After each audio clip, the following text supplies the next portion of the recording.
كنت تشوف روحك غبي في لي زيكزاما ما شكيتش حتكون اغبى من هاد العباد اللي راح تشوفهم. اغبى اجوبه الطلبه في الامتحانات. السؤال الاول قالوا لهم مفاتيح الغيب 5 لا يعلمها الا الله، اذكر واحده منها. ايا ليتيديون قال له كيفاش لا يعلمها الا الله وتقول لي اذكرها؟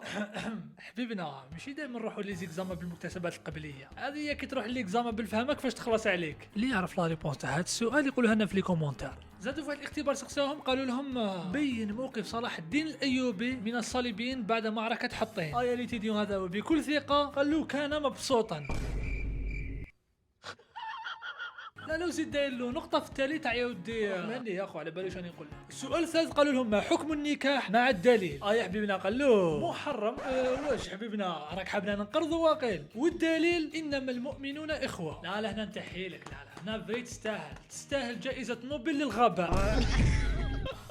وانتم واش كانت اغرب اجاباتكم في لي زيكزاما؟